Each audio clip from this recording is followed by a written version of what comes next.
Hi, I'm Raja Ahmad Muzamir, Director at Robert Walters Malaysia, where I cover the fields of financial services, legal, and human resources. I'm your host for this episode of our Talent Talks with Robert Walters. This episode is part of the leadership interview series where business leaders, recruitment experts, and career growth specialists share their insights on careers, leadership lessons, and the latest talent trends. Today, I'm honored to have Mr. Muazzam Mohamed, the Chief Executive Officer of Bank Islam Malaysia Berhad, to be with us. Welcome, Mr. Muazzam. Thank you for having me. And thank you for making time for us today. Yeah, okay, let's get started. Looking at your career history, Muazzam, you started off doing financial audit at KPMG, where you stayed for over 18 years, became a partner of the firm before joining Bank Islam Malaysia in 2015 as the Chief Financial Officer, and was subsequently appointed as the CEO. That's a very solid career path that you've had. How has the experience been like for you, and what were the most memorable highlights of your career so far? Okay, so thank you again for having me here. Like you mentioned, I've spent quite a considerable amount of time in the consulting and advisory areas prior to joining Bank Islam. I spent a good 18 years there, and definitely, being a fresh graduate working in that kind of consulting, advisory environment firms across different sector and all that, it has given me a lot of, I would say, valuable experience in terms of my competency, hard skill sets that I acquired, the knowledge, as well as in terms of shaping my development of myself into who I am today. So in a way, I was blessed to be allowed to be part of the firm immediately after my graduation. But then again, while there is a lot that I've learned during the period, I'm someone who cannot sit still and be comfortable. I love challenges, and that's also the reason why I stayed that long in the firm, because we work on projects and different things and all that. But it came to a stage whereby I was looking for different type of challenges. I would like to contribute more to the country and Islamic finance, especially as I see many potentials to be tapped into. So with the some skills and knowledge and experience that I gained during my time earlier, I joined Bank Islam in 2015. And even when I joined back in 2015 as the CFO, so I've been here for more than 6 years already, actually. Even from day one, I aim to make Bank Islam to achieve a greater heights, and Alhamdulillah, the bank continues on steady growth. And now I'm happy to share that we are embarking on being a new Bank Islam. Soon we will be the first public listed and pure play Islamic bank in Malaysia, through the ongoing restructuring exercise of our holding company, which is BNB Holdings Berhad. So we target that by September this year, inshallah, we will be able to transfer that listing status from BNB Holdings to Bank Islam, so that Bank Islam will become the apex and listed Islamic bank, and first one in Malaysia. And in terms of I've been the CEO for 2.5, almost coming to 3 years now. You would say that half of the tenure of my leadership as a CEO of the bank is marked by the COVID challenges, actually. And in a way, COVID has also impacted in terms of the way how I lead. It has forced us to be agile in facing the challenges and also the various restrictions that are imposed on us, in COVID with the SOPs and all that. At the same time, it has also accelerated our Bank Islam's digital journey and the need for new and innovative products and services in the market. We also realize that we, especially in times like this, we need to be super agile. We need to be nimble to make adjustments to address the different needs, because we see that needs are changing moving forward. Like they say, COVID is like a catalyst of changing a lot of things that we do going forward. So inshallah, we have put in our strategy, and we come out late last year, we come up with a new 5-year strategy, which we call LEAP 25, something that we want to achieve by 2025, to ensure that Bank Islam continue to stamp our mark in the industry. Okay. Thank you for that. And first of all, thank you for really sharing the snippet of your successful career, Muazzam, and most importantly, the plans going forward for Bank Islam. Which leads me to my next question on this present day topic that you just mentioned of the pandemic and the new normal. So my next question is leading towards that. The ongoing global pandemic has brought about the winds of change to many of us, to our aspects of work, from remote or hybrid working to increased emphasis on employees' mental health, to an industry acceleration towards all things digital, like you mentioned. How is Bank Islam evolving to thrive in this new normal? Yeah, okay. Another good question, Mus. Actually, we see this current pandemic in the last 15 months actually as a window of opportunity for us to grow and chart our move forward in a sustainable way. Especially in this trying time where there's a lot of challenges affecting not just us, but our communities and all that. A lot of our initiatives that we have rolled out and we're planning to roll out will further reflect our commitments towards financial inclusivity, to ensure that there is development for all as we seek to support the recovery of the economy post-pandemic. We also have to ensure that we safeguard livelihoods for everybody, basically. A good example is that currently, immediately we are offering another round of moratorium to our customers. And I'm happy to mention that in the last 3 or 4 days that we have launched the new ones, more than 110,000 customers have already applied and will be given moratorium further to ease their pain. So this is one example, and various efforts are being made to ensure that not just our customers, but like you mentioned also, even our employees, firstly well briefed and equipped to be able to assist our customers in need, and also in our pursuit of our agenda, which is to pursue our digitalisation journey, basically. So on this score, the bank is proactive in introducing various support channels, basically, to safeguard the well-being of our staff, whether it's physical or mental wellness, through introduction of our Bank Islam, what we call as Live Well program, because we understand that the effect of the pandemic affects people, physically, mentally, and all that. So we were conscious of rolling that out, basically, and share it with our staff. And towards realizing our vision, our vision states that we want to become the bank that advances prosperity for all. And our mission is actually to provide solutions that deliver value. So like I mentioned just now, we have set out 5-year roadmap to deliver the promise of technology, redefine our growth, and also redefine our work in new ways, basically. So that by 2025, Bank Islam, actually we aspire to be a champion in offering Sharia ESG total financial solution with leadership in digital banking and also social finance, which is important to us. And maybe if I can share snippets a bit about this under LEAP 25, is that we'll continuously pursue our growth within the various business lines that we have, also the channels, and this will be delivered through our 5 business drivers, basically wealth management, our social finance, our digital banking, our what we call enterprises, and also wholesale banking. And this will be premised on our key lines of businesses that we have currently. We've got consumer banking, SME banking, commercial banking, corporate banking, and all that, including our asset management arm, which is Bambi Investment. And to further enable us on this journey, we have also launched our Sadaqah House back in 2018 with the aim to increase the impactful beneficiaries. Sadaqah House basically is a crowdfunding platform championed by Bank Islam. And so that is pursuit of our social finance, basically, Sadaqah House.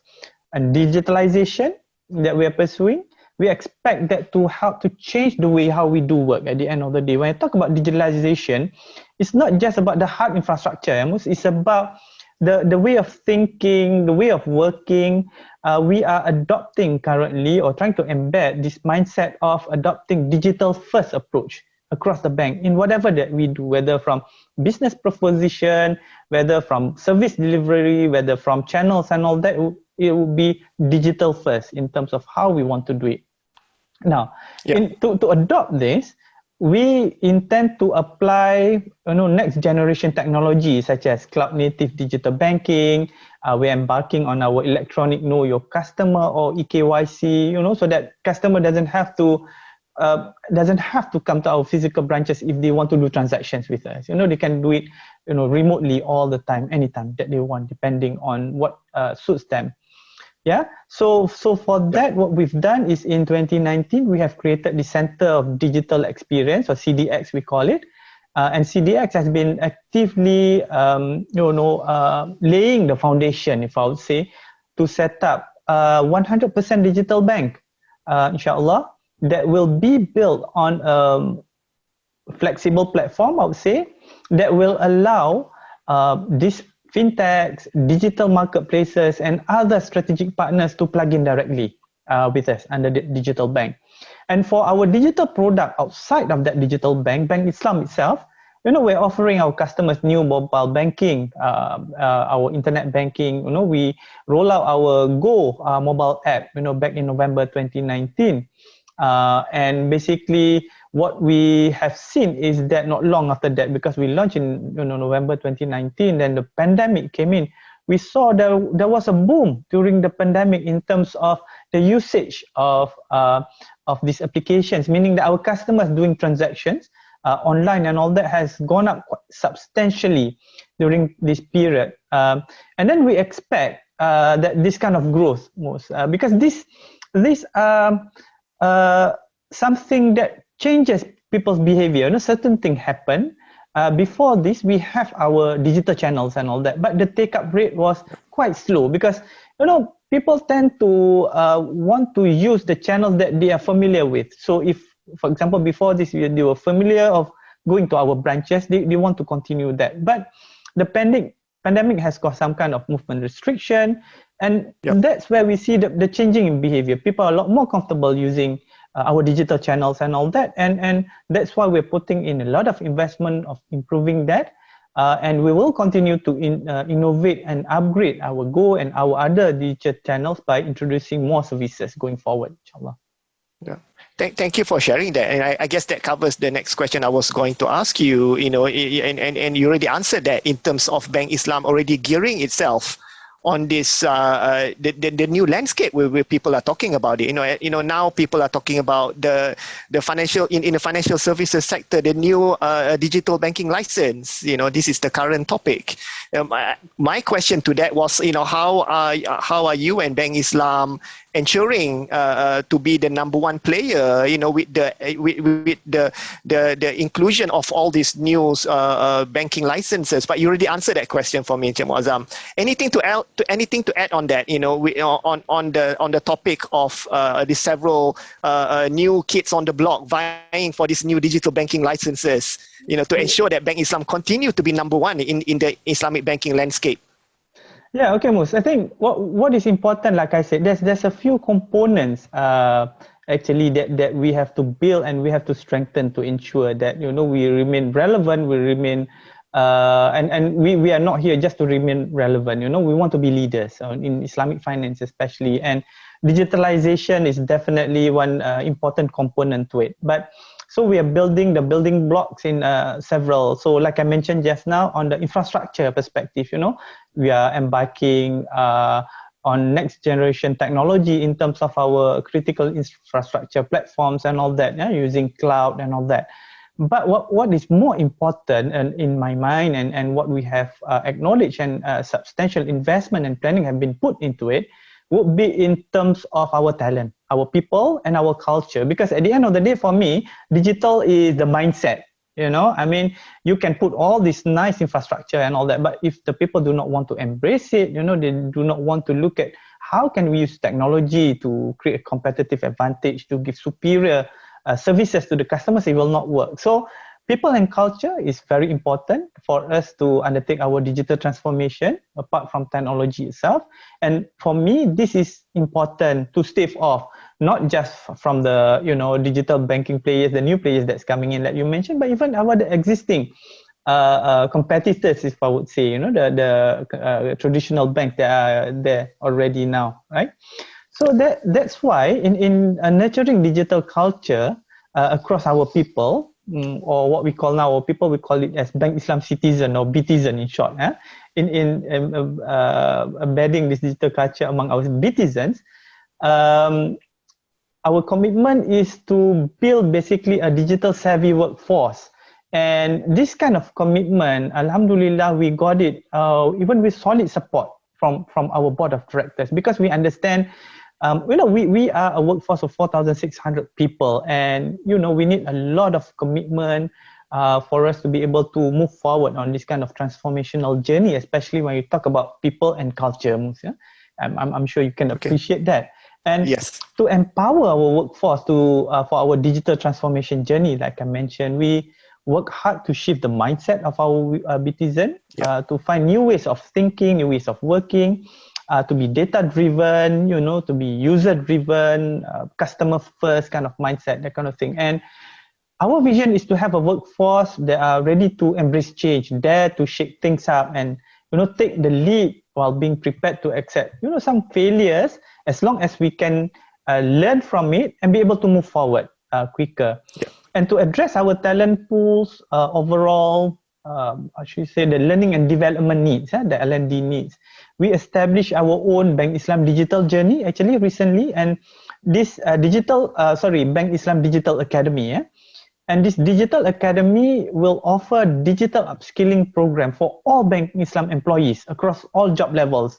It will be to the senior management, the EXCO level, even to the normal staff, whether they are technical or non-technical staff. So this digital upskilling program, we have done it for everybody. And but basically this digital upskilling program is basically an in-house initiative, led by our internal expertise, but obviously we are augmented, we are supported by some external expertise for the different areas that we need to build in terms of capability. And the target is that we can equip our people with digital skills and capabilities through different types of channel of learning and upskilling program. It begins with driving digital literacy, and then moving towards sustaining so what we do is that we start with digital literacy, and then we move towards another stage whereby trying to sustain this digital adoption and to enable this experimentation of digitalization as part of building an innovative culture. So that's why with that we offer various programs to achieve this. So we've got data analytics champion initiative, we've got robotic process automation developers program, we've got cloud fluency program and all that, right? So at the end of the program, these participants will apply what they learn to develop prototypes based on the actual use cases in India work situation itself, for a showcase at our BI activators program. Some people call it hackathon and all that. So that is a program that we have, so that whatever that they learn, they can apply it in their actual situation by existing use cases and all that, and then being able to obviously pitch for this, and that we will put it into production as a new process going forward. So I believe that it is something a long time coming. And this is something that we need to accelerate, and we are taking various initiatives and programs to get our workforce to be able to embrace it. And really thank you for that, for that very insightful things. Like, for us on the outside, we might not see that, how so much that you've invested in the Bitizens that you've mentioned, creating this innovative culture, which I think is amazing. So that brings me to my next question, Muazzam. Let's look at external professionals, external talents, who they might be thinking about joining Bank Islam in the near future. What's your advice for them in terms of skill sets that these new professionals today need to succeed in this post-pandemic world? What would your advice be to them, Mr. Muazzam?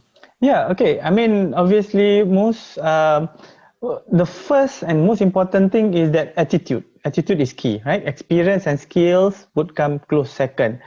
I would say specifically in our hiring process, we establish an assessment as part of the process to measure a talent cultural fit to our own shared values. And our shared values, we call it TAAT, T-A-T, think customer, act with integrity, advance beyond, and take charge, right? And so that is at the point of us attracting a talent. But at the same time, when we are nurturing this talent and promoting them, we ensure that those who have potential among the top performers and ready to assume higher role, by evaluating them on their various aspects of their development, technical or functional aspects, and we measure it against our 8 competency behaviors, or what we call as our 8 conducts. Yeah? So these behavioral competencies will drive the right behavior towards achieving our bank's strategic goal of our TAAT values that I mentioned just now. So this is in terms of how we shape. And then for future leaders in the industry, will need these essential core attributes like I mentioned just now. Obviously, they need to have the aptitude to be able to balance between business knowledge with tech fluency, be able to manage complexity, will need strong interpersonal skills, must be able to facilitate change with an inspiring and forward-looking vision, and have the ability to empower a diverse and inclusive workforce across different environments. So that's the one, aptitude. But secondly, also equally important would be in terms of personality traits. Yeah, that's very important. Traits such as empathy, compassion, passion to pursue your work, ability to listen and give feedback, mentoring, coaching, and all that. That's also important. So I would say these are the 2 key ingredients. Yeah, Mus? Thank you, Muazzam, for that. My next question is on career choice for talents out there who's in the audience listening. What advice would you give them if they're still contemplating about what's next for them upon graduation, for example?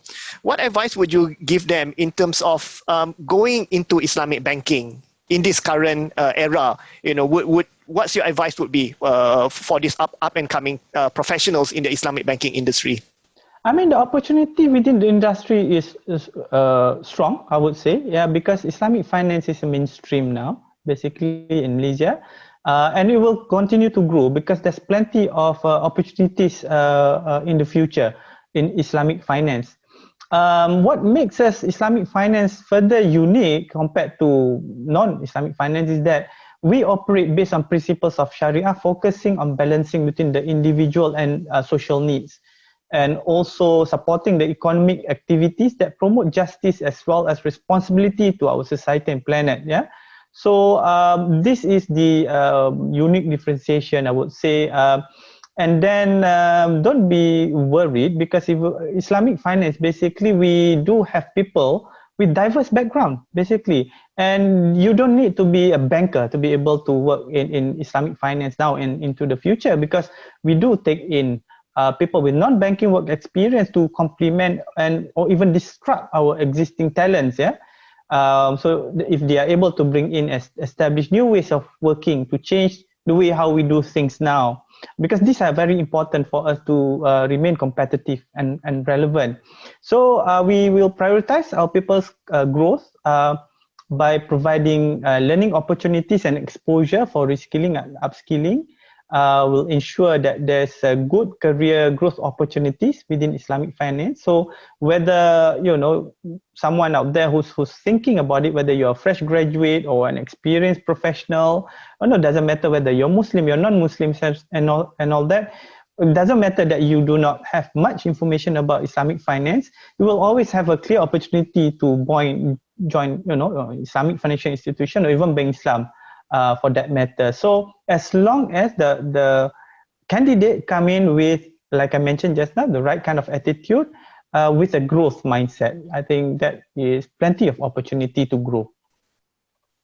Okay, and I'm sure for those listeners who just listen to that, they will find that very insightful and useful in making their decisions going forward in terms of going into Islamic banking. Mr. Muazzam, let's go back to yourself. Looking back at your illustrious career, what would you say has been the key to your own success, leading you to where you are today? And has that changed you as a person personally and professionally? Yeah, like I mentioned just now, prior to Bank Islam, I've been working 18 years before in environment whereby it enables me to work across different on projects, but across different industries and different disciplines and all that. So I think from technical skills perspective, there's a lot that I've learned, but at the same time from personal development, dealing with people, resolving problems, resolving conflicts and all that, that has also helped me to prepare myself for the new challenge, if I could say that I embarked on when I joined Bank Islam back in 2015, as the CFO. And I was hopeful that so far in terms of what I have been able to contribute, because when I joined it, Bank Islam itself is already quite a mature organization that have gone through almost 4 decades of journey and with different levels of transformation journey already. And I'm glad in the last 6 years that I've been here, I've been privileged to be part of the team to chart a new growth strategy, a new growth journey for Bank Islam. So even though I was not always a banker, I'm not a thoroughbred banker, if I admit that, but Islamic bank, Islamic finance is something, a subject which is close to my heart. I studied about it in university. I understand it sufficiently in my consulting career. I've given advisory to a lot of banks and financial institutions, especially Islamic financial institutions.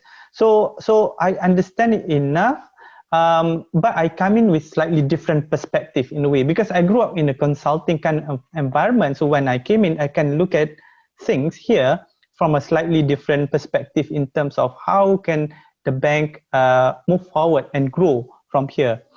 But being in Bank Islam is fine, and basically Islamic finance industry as a whole, it is not about profit maximization.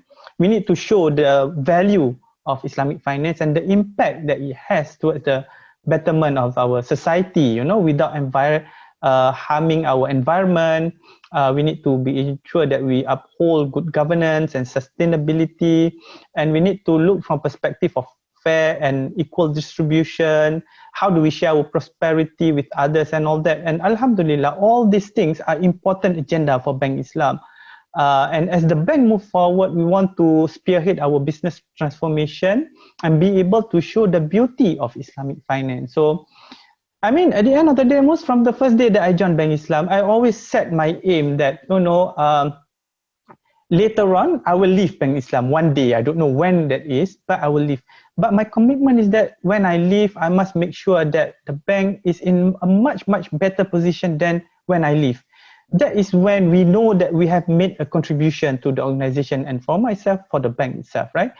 And obviously the COVID as a challenge also presented an opportunity for us to accelerate our transformation journey.